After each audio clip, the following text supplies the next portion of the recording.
Chapter 1, Wrong Body, Wrong Story. I died on a Wednesday. Heart attack. Fast. Sudden. Alone. 1 second I was leaning over my desk, tapping out line of a book no one wanted. And the next, nothing. Or so I thought. Because when I opened my eyes again, I wasn't on the floor of my apartment. I was in a carriage. The kind with curtains, wooden wheels, and a smell, like leather and old paper and dust that didn't belong to any century I knew. My hands were trembling, small, pale, wrong. I stared at them, then down at the worn trousers and the heavy coat someone had buttoned up to my chin. This wasn't my body, but it was familiar, too familiar. Then it hit me, like ice water in the lungs. The cuffs, the collar, the voice in my head screaming this can't be real. It was mine, but not mine. Alan Wells, the orphan stepbrother in the book I'd written 3 years ago. The throwaway character meant to die quietly so the real drama could unfold. The boy whose funeral was a plot point. I was in my own goddamn book. The carriage jerked to a stop. A footman opened the door. He didn't speak, just gestured for me to step down. I did, legs stiff, heart rattling like dice in my chest. The estate rose in front of me like a painting someone hung too low on the wall. Off-kilter, towering, wrong. Sinclair Manor. My setting. My prison. Exactly how I described it. Gothic arches. Dead ivy. Windows like eyes that never blinked. I was home, but not the kind anyone survives. Alan Wells. The voice came from the top of the stairs. I knew it before I even looked up. James Sinclair. My antagonist. My protagonist. My mistake. He descended like gravity didn't apply to him. Tall, perfect, untouchable. Sharp jaw. Black gloves.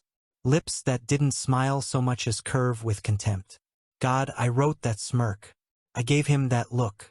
Now he was wearing it at me. He stopped 2 steps above me and looked me over like I was a rotting suitcase someone left at his door. You're late. I swallowed. Say something. Play it safe. Play it small. I'm sorry, I said quietly. He raised an eyebrow. You should be.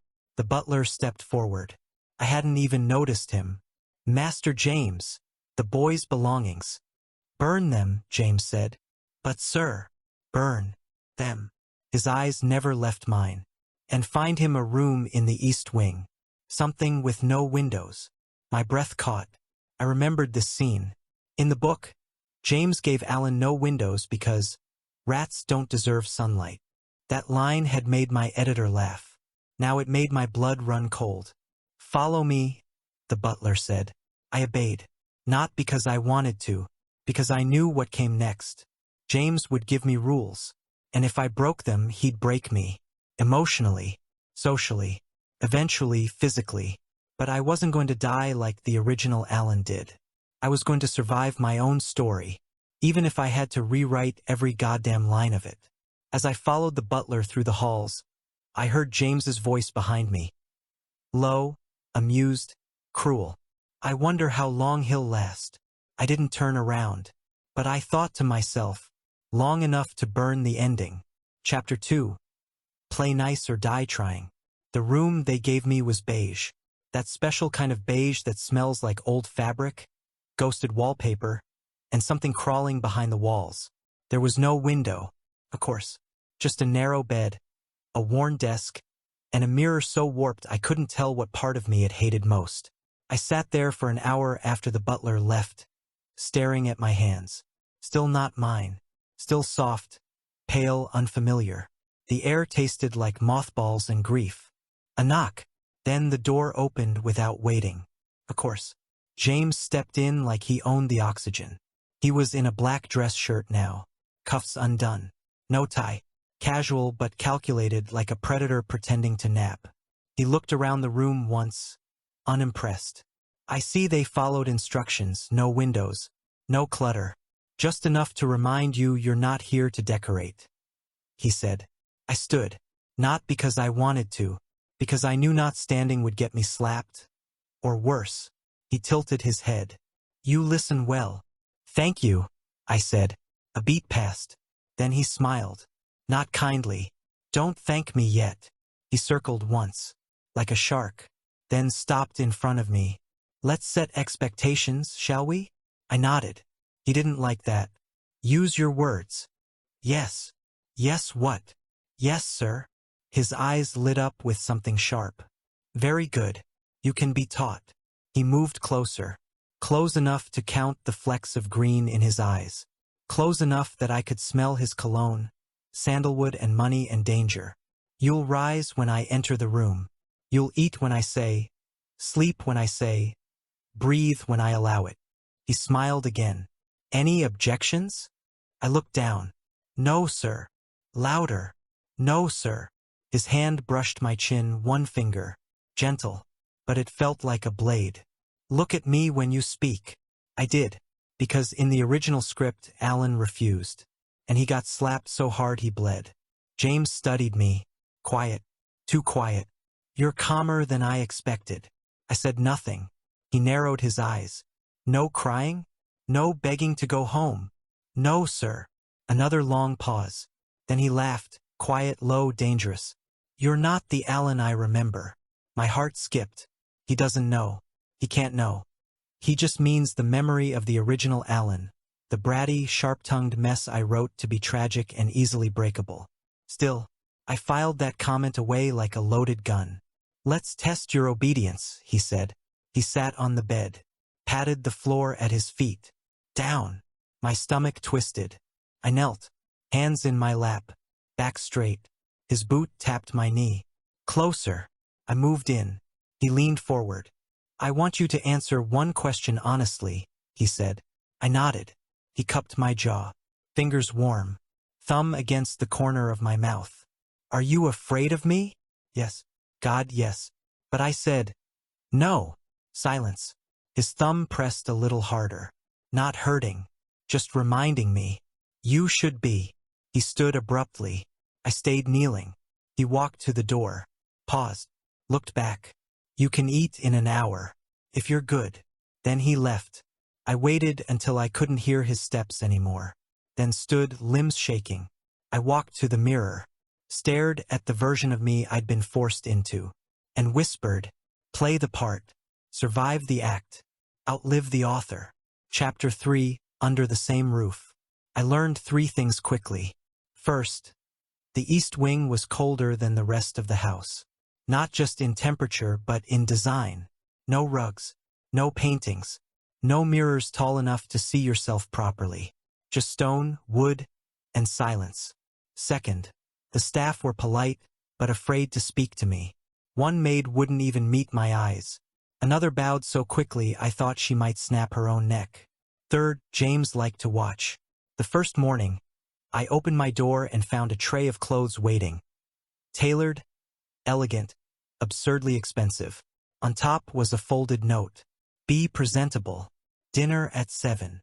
No signature. No ink blot. Just the perfect, controlled curve of letters. I stared at the paper for a moment too long before folding it into my pocket. The house was a labyrinth. I knew that because I wrote it. But memory warped strangely when the walls were real. Everything seemed darker now. More breathing. Like the place didn't like being walked by someone who wasn't supposed to be alive. I followed the scent of something roasted to find the kitchen. A butler appeared out of nowhere. You're not allowed in this room. I nodded. Understood. No apology. No resistance. I just turned and walked out. And down the hall, I heard a voice mutter behind me. He doesn't talk like he used to. At 7 sharp, I stood outside the grand dining room in a gray vest and gloves I didn't put on. A guard opened the door without speaking. The table stretched farther than I remembered writing it. James sat at the head. Of course, there were guests. A woman in red, polished, venom in pearls. A man with a glass eye and a laugh like smoke. They didn't look at me, not properly, until James gestured. Alan, he said, voice smooth. Wine. There was no servant behind me, because I was the servant. I stepped forward, saw the bottle, the crystal decanter, the absurdity of it all. James tilted his glass toward me. On your knees. The woman in red arched an eyebrow, smiled faintly. The man chuckled. Isn't he the orphan? Barely, James said.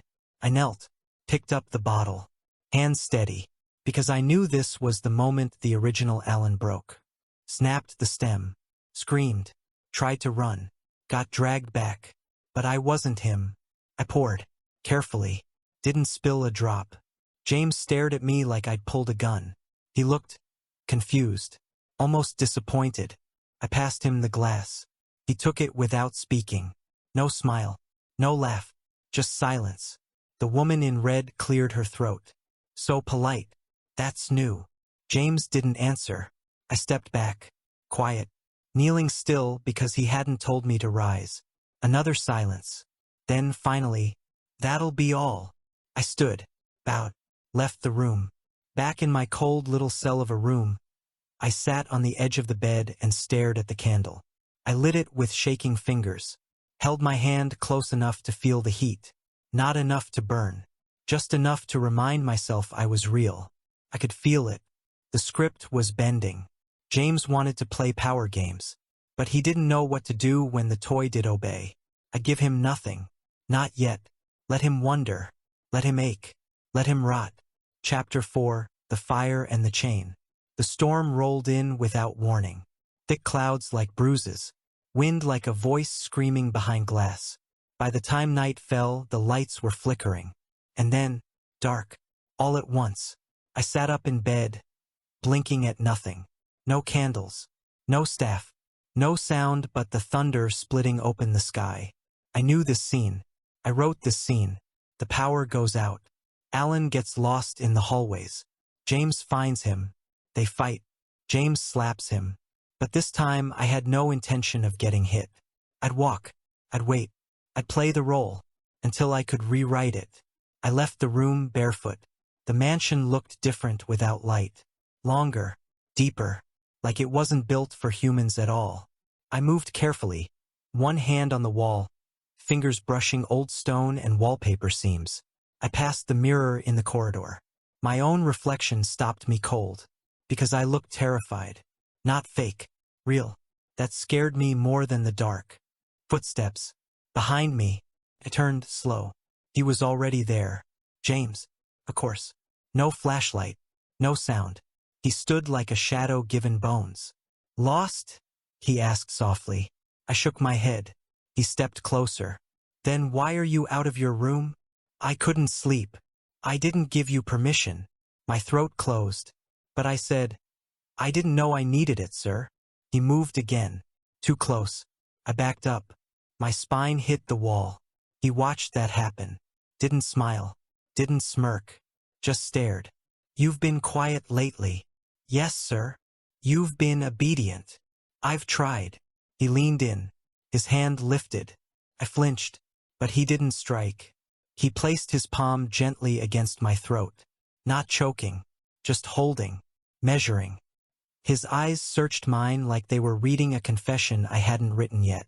I don't believe you, he said. The heat of his skin bled through me. I held perfectly still. I could feel his pulse in his hand. Could he feel mine?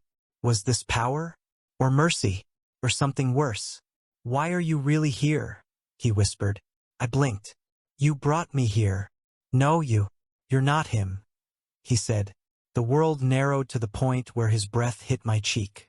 I don't know what you are, but I know this. His grip tightened. Not painful, just enough to remind me. You're not afraid of me the way you should be. And then, he let go, just like that, turned away, walked back down the hallway. No footsteps, no echo, just the storm, and the heat of his hands still wrapped around my neck like a chain made of silence. Back in my room, I stared at the mirror again, and this time, I didn't look terrified. I looked shaken, which was worse, because shaken meant I felt something, and I swore I wouldn't. Chapter 5. The kiss that wasn't. The door to the bath didn't lock. I tried. 3 times. The latch clicked, but the frame was warped, and the handle didn't catch. It was like the house itself wanted to stay open. I left the shirt folded on the edge of the sink and stepped into the tub. Water hot enough to burn if I stayed too long. I didn't care. I closed my eyes and let the steam crawl over me. 5 minutes in, I felt it. Not the wind, not the house shifting, but eyes. I turned my head slightly, quiet, controlled. The door was cracked an inch wide, shadow behind it. I didn't say anything, didn't cover myself, just waited. And after 10 seconds, the shadow vanished. I dressed in silence. No panic, just that dry, ticking feeling behind the ribs. The kind of silence you get before something starts to fall apart. I found him that night in the library. He sat alone by the fireplace. One leg crossed, book open but unread. He didn't look up when I entered, but I felt it, the moment he noticed, like static crawling along skin. You left the door open, I said. James didn't look away from the fire. Did I? You watched me. Is that an accusation? No, just an observation. Now he looked at me, long direct. I could tell you not to flatter yourself, but that would be a lie, he said, voice low. He stood, book forgotten, walked to me slowly, like the floor wasn't even real. I didn't move, not yet. He stopped inches away. His eyes didn't scan, they locked. You've been too calm, he said. Would you prefer fear? I'd prefer honesty. Then ask a real question. He blinked once, then raised a hand to my face. I flinched, but not from fear, from knowing exactly what came next. He tilted my chin up, just a fraction, just enough. And then he kissed me. Not hard, not rough, not soft either. It was clinical, calculated, like he was testing a theory he didn't believe in. His lips pressed to mine for a second. Too long. And then he pulled away. I didn't speak. Neither did he. He stepped back like he'd been burned, wiped his mouth with the back of his hand, then looked at me like he didn't recognize who I was anymore. Maybe he didn't. Maybe I didn't either. That wasn't in the script, I said, surprised. His head turned, sharp. What? Nothing. He left. Didn't slam the door. Didn't lock it. Just walked out of the room like something inside him had cracked. And I stood there, heart still, mind racing, because that kiss, it didn't feel like dominance. It felt like desperation. And that meant something had shifted. For both of us. And the novel also. Chapter 6. Leverage. The Sinclair Library had 3 floors. I'd only been allowed on one. Until now. It started with a missed appointment. James was supposed to have lunch with a visiting businessman. One of his father's old enemies with a cane made of ivory and a voice like smoke. I waited in the hallway, polished and prim as expected. But James never came downstairs. A servant whispered something to another. He hadn't slept.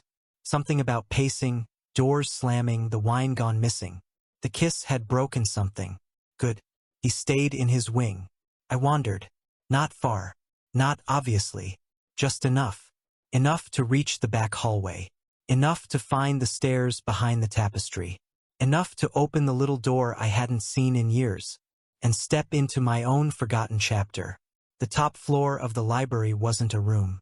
It was a mausoleum. Dust and dim light. Books not for show but for secrecy. Nothing alphabetical. No order. Just chaos and cold. And tucked behind a pile of worn tax ledgers. I found it. A notebook. Unlabeled. Wrapped in black ribbon. I knew that ribbon. I'd written that ribbon. Alan's journal. The first one. The last one. I opened it with trembling hands. The handwriting wasn't mine, but it was familiar. Slanted. Controlled. Bitter. He watches me like I'm prey. I tried being angry. It made him smile. He hated when I cried, but hated more when I didn't. Don't flinch. Don't raise your voice. Don't run. Just look at him like you've already left. I turned the pages slowly. Each one read like a posthumous whisper.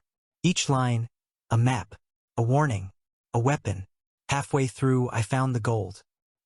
He visits his mother's garden at 3 a.m. Always alone. Brings lilies. Never roses. Hates roses.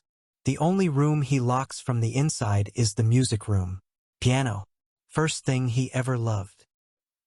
He panics when someone doesn't need him. I read it twice, 3 times, then closed the book and smiled.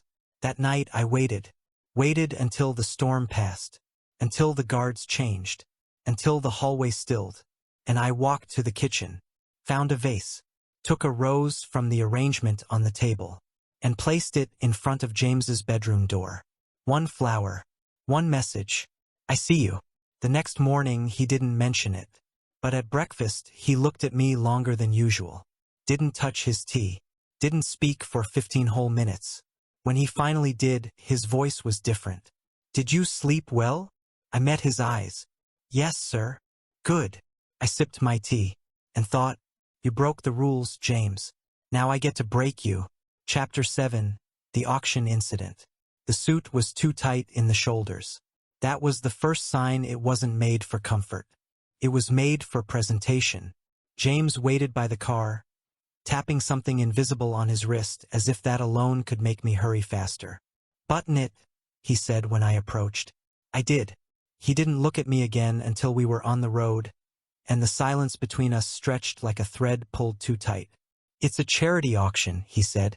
For children. For politics, he replied. Of course. His jaw tensed. I need you to stand there. Quiet. Smile when spoken to.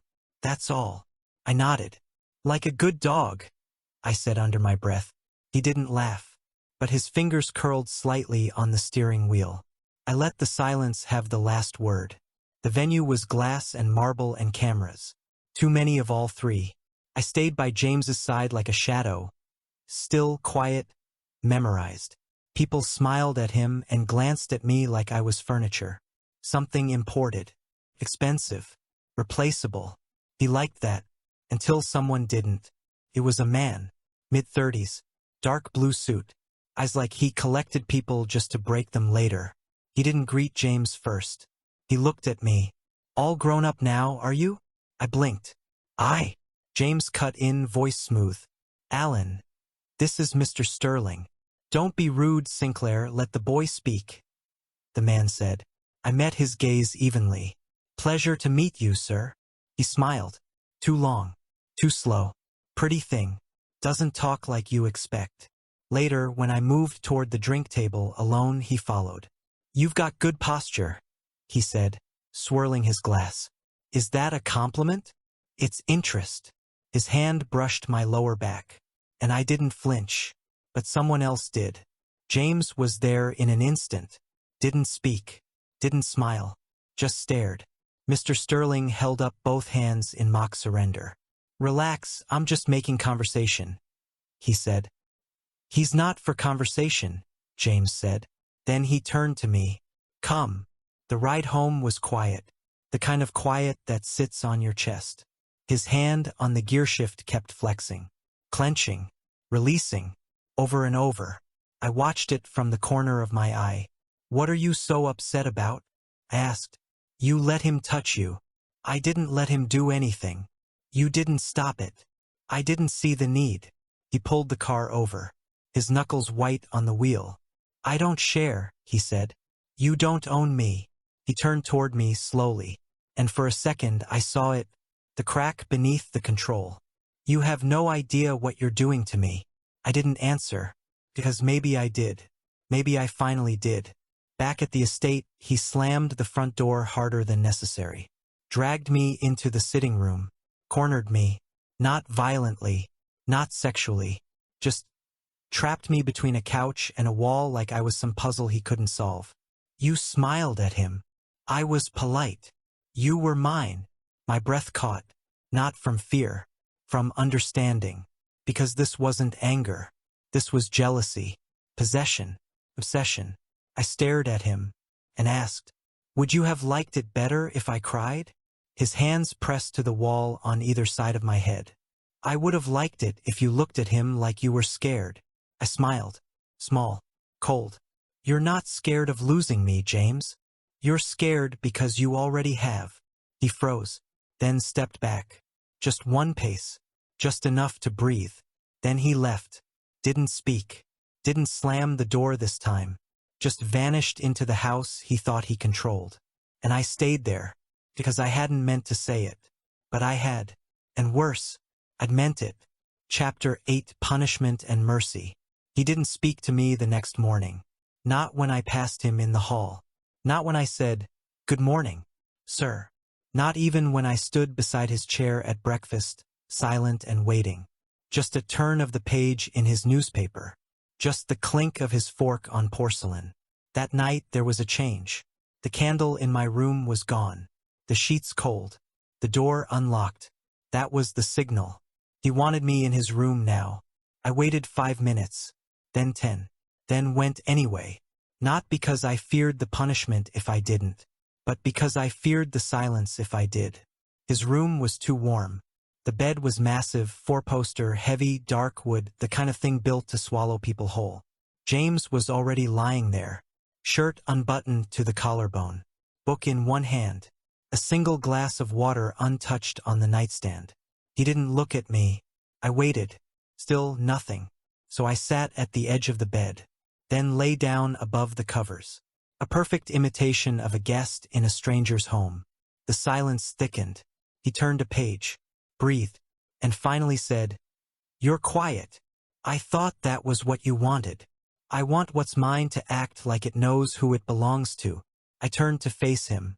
"You don't want a person, James. I want you. You don't know what that means. Then teach me." He said it too quickly, too desperate. I felt the words dig under my skin, so I turned away again and said, "You only notice me when someone else does." The light snapped off. No reply, just the creak of the mattress as he turned. And then, his hand brushed my wrist. Just that. Not possessive. Not controlling. Just resting there, like a claim. A silent, burning line between our skins. I didn't sleep, but I stayed. Because I needed to understand why this silence, this almost touch, hurt more than being hit ever would. The next morning I got bold. Too bold. At breakfast he asked me to fetch his gloves. And I didn't. Just stood there, silent, testing him. He didn't raise his voice. Didn't grab me. Just looked at me for a long time. Then said, "I'll remember that." And he did. All day he vanished. No staff delivered my lunch. No summons. No command. Nothing. Just the cold hallways. And the memory of his hand on my wrist like a phantom limb. By dusk, I was pacing. By nightfall, I went to his room on my own. The door was closed. Locked. I knocked. No answer. Not even a shadow under the crack. That's when I realized he didn't punish disobedience with violence. He punished it with absence. With removal, with silence. And I was aching for the noise. This was not the way I wrote about him. He should be violent. But I guess some points of the novel really shifted because of my behavior. I returned to my room, sat on the floor, back against the cold wall, and whispered to no one. He's turning me into something I don't recognize. Chapter 9, The Escape Attempt. I waited until the house slept. Sinclair Manor didn't snore. It breathed, quiet groans in the floorboards, distant creaks like bones remembering their weight.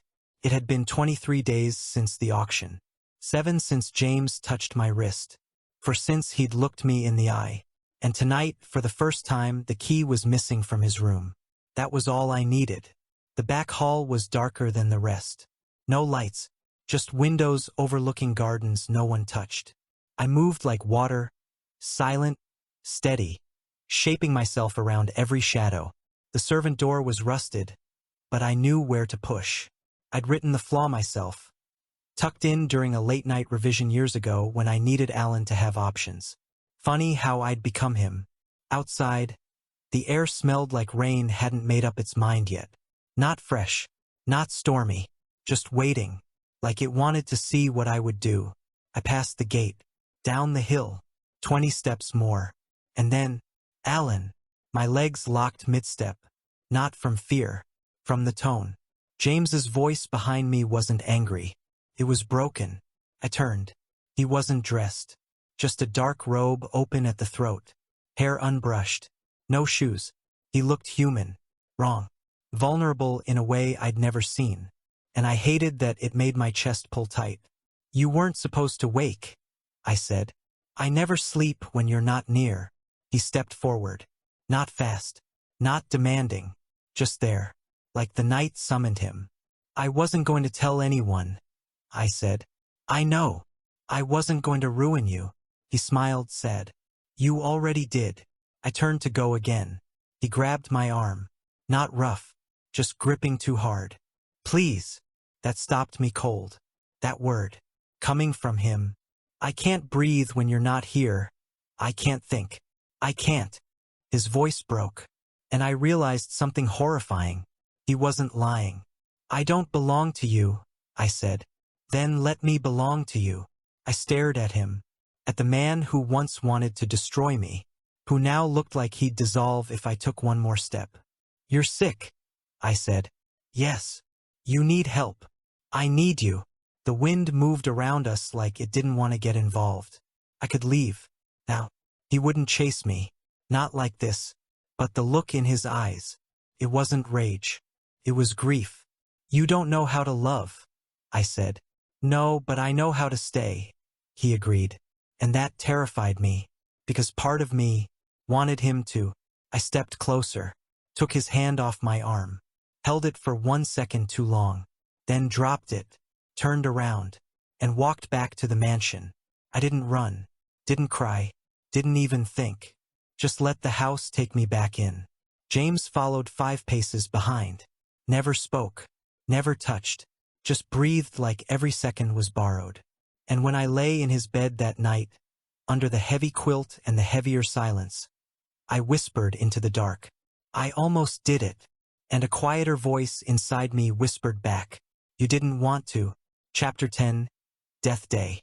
There's a difference between fear and dread. Fear is sharp, loud, alive. Dread is quiet. It settles in your bones like humidity, makes your skin feel too tight, makes you flinch at things that haven't happened yet. Today was the day I died. Or I was supposed to. I remembered the scene clearly. Alan in the West Garden. James in his black coat. A fight. A knife. A step too far. Blood blooming on the ground like a confession. It was all laid out, tragic and tidy. Consequence, not a crime. Readers cried. Reviewers called it brave. I called it lazy. Now I was inside it. Living it. Trying not to choke on every breath. James woke up before me. He never did that. The room was cold. Not in temperature, in absence. His warmth was gone from the other side of the bed. The silence was back. And I hated how much I missed his breathing. I found him in the West Garden. Just like the script. Of course. Black coat. Hair damp with morning fog. Hands in his pockets like he was waiting for a verdict. He didn't turn when I stepped onto the gravel. I thought you hated this garden, I said. I do. Then why are you here? He looked at me, eyes unreadable, flat. Because this is where I lost you. In our childhood, you were different, you were close. We were close. We were happy. I didn't reply. What do you say to a line that you didn't write? In novel, I've mentioned briefly about their childhood. Alan, an adopted orphan, James, the true heir. They weren't in hate from the beginning. Alan was like a sunshine in James' gray life, and they spend their time together, happily. Until their bond cracks because of their own parents. James felt jealous and suddenly took his gathered anger on Alan. From that moment, they separate and Alan became rebellious and their bond broken. He took a step forward. No anger, no smile. Just James, stripped bare of the mask he'd worn too well. You remember? The first time I lash out on you. First time I hurt you. In this very garden. He said. My chest tightened. That line hadn't been in the book. That was him. James. Not the version I wrote. The man I couldn't control anymore. I was jealous and hurt. I took my anger on you, breaking our bond. He said. I stepped closer. So what now? He smiled. It hurt to look at. I want to erase that. I want us to together like before, no. More than before. I want you to be my sunshine in my dark world. I froze. That wasn't the answer I expected. He took another step. Slowly. Rain soft on his shoulders. His hand touched my wrist. Not tight. Not possessive. But final. And for a moment I want to kill the part of you that still dreams of running. And I want to keep the rest. I felt all the madness in his every word. I should have pulled away, should have screamed, but I just stood there, because deep down, some dark part of me understood exactly what he meant. He let go, turned, walked toward the farthest edge of the garden, the gate that led nowhere. "Come with me." I didn't move. He stopped. "You don't have to trust me, just walk," he said. So I did. He led me to the west wing. His wing. The part of the mansion even I hadn't written well. Too shadowed. Too unfinished. He opened the final door. It was his bedroom, but new. Changed. There was a second bed. Smaller. My size. He stepped aside, gesturing. "This is where you live now." He didn't mean sleep. He meant exist. He meant belong. He meant, there is no more east wing, no more distance, no more space between us. I walked inside, stood in the middle of the room, felt the floor shift beneath me, not literally, just emotionally. The story had changed, but the ending, it was still in his hands. He stood at the doorway, watching me, like a man waiting to see if the spell worked, then closed the door behind us. Chapter 11. The night that changed everything. There were no rules anymore. Not spoken ones. Not written ones. No one told me when to eat, when to speak, when to sleep. But somehow that made it worse. Because when a man like James stops giving orders, it's not mercy. It's strategy. It had been 2 days since I moved into his room. 2 nights of shared silence. 2 mornings where he laid out clothes for me, but never asked me to wear them. 2 dinners we ate together, side by side, without saying more than 12 words total. And now, night 3, I lay in the smaller bed, staring at the ceiling, not thinking, not dreaming. His bed creaked behind me as he shifted. I didn't turn. I knew he was watching. "You never asked why," he said. I blinked. "Why I brought the second bed in." I exhaled. "I figured it was for show." "It's not." He paused. "I wanted you here. Because you don't trust me? Because I trust you too much." That silenced me. He went on. "You don't play the game like before. You don't scream. You don't rebel. You didn't break me," I said. He laughed. Quiet, bitter. "No. You built something else." The air between us shifted. I could feel him sit up. I stayed frozen, eyes locked on the shadows above me. Then the creak of the mattress again. Soft steps on the floor. Then stillness, right beside my bed. "You're not afraid of me anymore," he said. "I'm afraid of what I'm becoming." That made him inhale slow. "What are you becoming, Alan?" I turned to face him. His expression was unreadable. Eyes too open, like he was letting me see too much. I whispered, "I don't know." He crouched beside my bed. His hand reached up, brushed my cheek. I flinched barely. "I'm not going to hurt you," he said. "I know." "Do you?" I nodded once. Then, stupidly, I whispered, "Are you going to kiss me again?" His eyes darkened, not with lust, with feeling. Too much of it. "I want to," he said. "But I won't unless you say yes." I stared at him. I didn't say yes, but I didn't say no either. I leaned forward. Just enough. He met me halfway. The kiss was nothing like the first. That one had been sharp, testing. This one was quiet, warm, terrifying in its gentleness. His lips moved slow. His hands didn't roam. Just one, lightly resting behind my neck. Not pulling. Just there. I didn't close my eyes at first. I needed to see it, to believe it. This wasn't James the heir. James the captor. This was James the boy who didn't know how to ask for love. So he'd stolen everything else instead. When we pulled apart, he looked like he was trying not to breathe too loud. Like speaking would break whatever spell we'd accidentally cast. So I saved him the trouble. "Good night, James." His face shifted, surprise, then something softer. He whispered, "Good night, Alan." And for the first time, he didn't lock the door when the lights went out. Chapter 12, Ownership. The next morning, he made me tea. He didn't ask how I liked it. He just brought it, set it on the bedside table.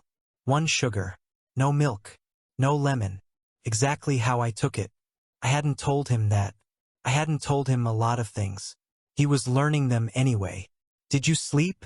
He asked. Yes. He smiled. Small. Soft. Like it cost him something. Good. I dressed in silence. He watched. Not leering. Not hungry. Just studying me. Like he thought I might disappear if he looked away for too long. When I stepped into the hallway, there were no guards. No locked doors. But two new things had been added. A coat, tailored to my size, hanging beside his on the hallway rack. A nameplate on my door that read, Ownership, spelled in brass. At lunch, the chef brought out 2 plates. James frowned. Not that one, his stomach sensitive to oil, he said. I blinked. Since when? He met my eyes. You had stomach pain after the lamb 3 nights ago. You pressed your hand there. You stopped eating halfway through. My throat tightened. He watched me closer than I thought. Closer than anyone ever had. Do you do this with everyone? I asked. His fork paused midair. Do what? Study. Memorize. His eyes darkened slightly. No. Just you. After lunch, he brought me books. Ones I liked. Ones I had mentioned only once months ago. He knew the pages I'd dog-eared. The characters I'd underlined. He handed me one like it was a gift. No ribbon. No speech. Just offered. I took it, because I couldn't think of a reason not to. Later, in the sitting room, I felt his fingers brush mine when I passed him a pen. I didn't pull away. He didn't push. He just rested his hand there for a second too long. Like he was grounding himself. Like I was the center of something he didn't know how to orbit. By evening, I couldn't take the quiet. You're being different, I said. He looked up from his book. Different how? Gentle. Does it scare you? Yes. He closed the book. Laid it aside carefully. Good. I stood. Walked toward the window. The rain had started again. Soft this time. Almost musical. He came up behind me. Didn't touch. Just stood close. Like the night he kissed me. What do you want from me, James? I asked. He didn't answer at first. Then, I want to be your only. Only what? Only home. Only hands. Only voice. Only need. I turned. Met his eyes. You don't want love. You want monopoly. He didn't flinch. He didn't apologize. I want all of you, even the parts you haven't forgiven yet. He said. I should have run. Should have said no. But instead, I stepped closer, leaned into him, just enough, and whispered, then stop acting like I'm something you bought. His breath caught, his eyes shut, slow. When they opened, he looked calmer, more dangerous. I'm not. I'm giving myself in return. He said. That night, he didn't touch me in bed. But when I rolled over, his fingers were curled on the blanket beside mine. Not grasping, not reaching, just open. And I stared at them for a long time, before I finally fell asleep. Chapter 13. The lie comes out. I should have burned the old draft. I thought I did. I remember the fire, the pages curling, the ink splitting in heat. But I must have missed something. A folder. A page. A single careless thing. Because tonight, James knew. It was in the way he looked at me over dinner. Too still. Not angry. Just awake. He let me finish eating. Didn't speak. Didn't demand. Just watched. Like a man who had finally solved a riddle that had kept him up for months. Afterward, he asked me to follow him. No orders. No tone. Just, come. I did. Of course I did. We ended up in the library. 3rd floor. Dust and quiet and candlelight. He walked to the corner shelf. Pulled something out. Dropped it on the table. Folder. My handwriting. The old version. I froze. He said nothing. Just opened it. Read aloud. James moves like something sculpted. Not born. Built. He doesn't feel love. He learns how to fake it. This isn't his story, it's mine. And I'll die in it to prove that. Silence. Then he looked at me. Not furious. Not betrayed. Just intrigued. You wrote this, what's the meaning of this? How can you wrote my life in past, present, future? It's like you know everything, like you've built me. And what's all this about a novel? Am I a character in a novel? He asked. I stayed quiet. You're not him. You are not Alan, that's why you acted different. That's why you didn't rebel, but obey. I never said I was. But you didn't deny it either. He stepped closer. Who are you, really? I swallowed, heart hammering like a fist behind my ribs. I was the one who wrote you. That made him blink. Just once. I gave you every flaw, every cruelty, every line of dialogue. I made this world. And I made you. Another step. His voice dropped. You meant I'm just a character that you made, that you wrote. Yes, that's exactly what I'm saying. This can't be true. You are telling a joke, right? How can it be like this? I know this feels like a lie, but if you asked me for who I am, then that's the true. Then why? Why did you stay? Why did you play that role?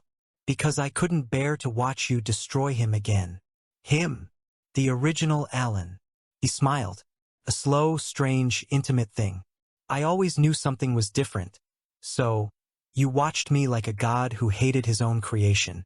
Right? He whispered. I breathed. I did. And now? I'm not sure. He touched my face. Gently, like a sculptor revisiting a statue. You may be right. Maybe this was all just some writings in a book you made, like you said. But it doesn't matter. What matter is in this world. All of this is real, and you are trapped here with me. Seems like you rewrote me. He said. I tried. Well, you did save the original Alan. But I'm not sure surviving your life meant saving. I know. His thumb brushed my lip. Not possessive. Just tracing the lines he now realized he hadn't drawn himself. You may be the god of this world, but that's only in your own world. In this world, I owe you. You belong to me. He said. That ran a chill down my spine. I created him like this. And it's true that I'm the one who trapped here with him, the real god of this world. Because this is the protagonist of this world. He leaned in, forehead against mine. Soft. Close. Too close. I don't care who you were. I only care who you're still willing to be. Here with me. He whispered. I should have pulled away. Instead, I whispered, I'm yours. His breath hitched. And then, he kissed me. Not with hunger. Not with cruelty. But with reverence. Like he was finally touching the author who made him. And forgiving the story anyway. Chapter 14, Breaking the Script. The sky cracked open sometime past midnight. Not with thunder. With rain. Quiet, unending, drowning.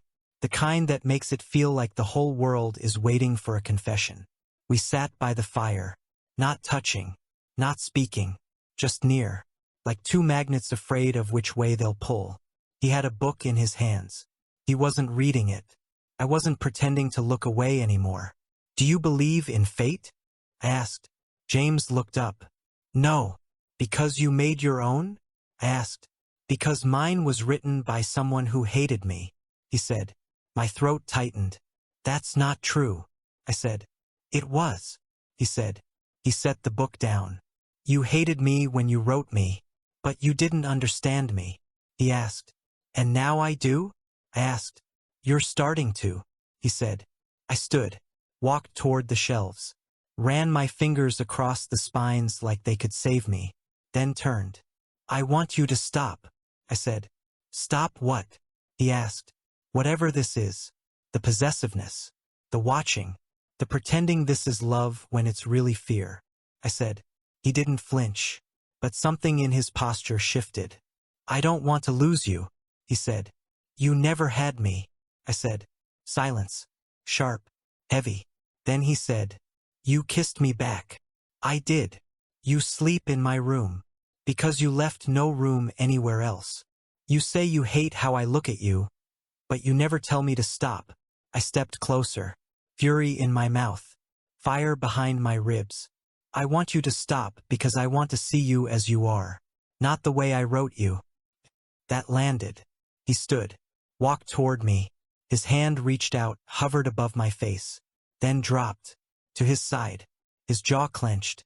His breath was tight. But he said nothing. He didn't touch me. And for the first time, that meant something. I said, If you can't stop wanting to own me, then nothing else matters. He stepped back, nodded once, then whispered, "Then I won't." My chest tightened. "What? I won't own you. I'll choose you." I stared at him, waiting for the catch, for the smirk, for the control. But all I saw was James, unwritten, unarmed, unraveling. "You can leave tomorrow. Or tonight. I won't stop you," he said. He gestured toward the door. "The house is open." My body went still, frozen in place. Because he meant it. Because that freedom was real now. And I didn't know what to do with it. "I don't want to go, not yet," I whispered. "Why?" "Because I want to know if this becomes real when we're both choosing it." His eyes softened. His hands shook. And he said, "Then I'll wait." He stepped closer, but didn't touch me, didn't kiss me, didn't claim, just stood there, one breath away. And in that space between us, we weren't the cruel rich heir and the adopted orphan. We weren't author and creation. We were two people trying to rewrite something broken. Together. Chapter 15, Rewritten Ending. This is not the scene I wrote. Not the death in the garden. Not the silence in the coffin. This is something else. Something I never planned. Because now, the story belongs to both of us. And I'm still here. By choice. The days began to soften. It didn't happen all at once. It was in the way James passed me a cup of coffee without asking how I took it. In the way I started answering questions without looking for the trap. In the way the hallways didn't feel like corridors anymore, but rooms. And one morning, I woke up and realized the house was no longer holding me. I was staying. I still kept a bag packed, just in case. I think he knew. He never asked about it. But he also never moved it. The second bed in James's room stayed. He didn't try to merge them. He let the space exist. Let me exist. Even when he didn't know what I needed, he stopped pretending that he did. That was new. And that was enough. I started writing again. In the evenings. Longhand. Not stories about heirs and orphans. Not revenge or rot or fate. Just pieces of a thing I hadn't named yet. Sometimes, I'd find James reading over my shoulder. Sometimes he'd smile small, private. One night, I found him asleep on the couch. A book on his chest. Glass half full. Door wide open. I stood there in the dark, watching his breathing. And for the first time, I thought, if I left now, he wouldn't chase me. Not because he didn't want me, but because he finally believed I'd come back. He stirred, blinking at me. "You're still up." I didn't want to miss the ending. To the book. To us. He sat up, blinking slowly. "You think we're ending?" "No. I think we're starting." He smiled. And for the first time, it wasn't sharp. It was quiet. True. I handed him the notebook. The one I'd been working in. He opened it. "Read the title on the first page. Chapter 1, After the Story." He looked at me. No questions. No need. Just understanding. He said, "Let's write it slow."